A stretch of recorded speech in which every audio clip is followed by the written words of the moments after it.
V priestoroch reštaurácie Ačko sa 6. mája 2026 konalo v Rožňave kolokvium Univerzity 3. veku, ktorá pôsobí pri detašovanom pracovisku blahoslavenej Sáry Šalkaházy Vysokej školy zdravotníctva a sociálnej práce svätej Alžbety v Bratislave.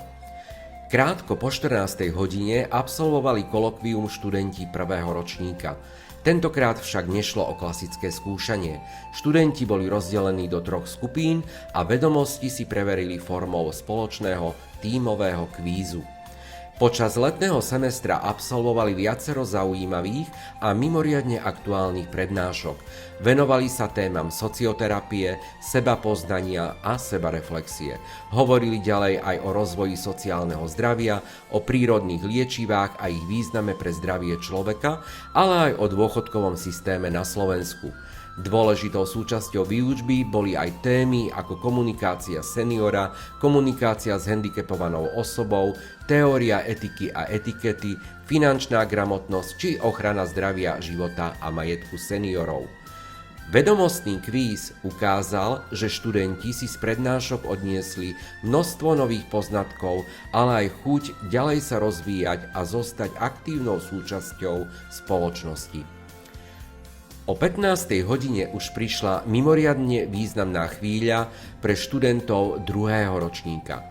Pre nich bolo záverečné kolokvium symbolickým završením dvojročného štúdia na Univerzite 3. veku.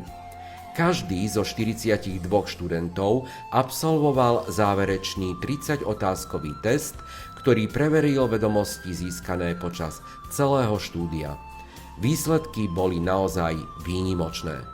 Až 11 študentov dosiahlo plný počet bodov, teda fantastických 30 z 30. Tieto výsledky sú dôkazom, že chuť vzdelávať sa, objavovať nové informácie a pracovať na sebe môže byť silnejšia než akékoľvek vekové hranice.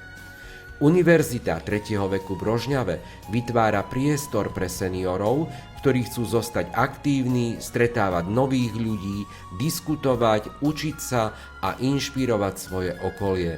Záverečné kolokvium opäť ukázalo obrovskú energiu, ľudskosť a životnú vitalitu jej študentov. Študentov druhého ročníka teraz čaká už len posledná, no o to slávnostnejšia etapa ich akademickej cesty. Slávnostná promócia. A práve tá sa uskutoční 22. mája v divadelnej sále obchodno-kultúrneho centra v Rožňave. Práve tam si absolventi prevezmú svoje diplomy a symbolicky završia svoje dvojročné štúdium.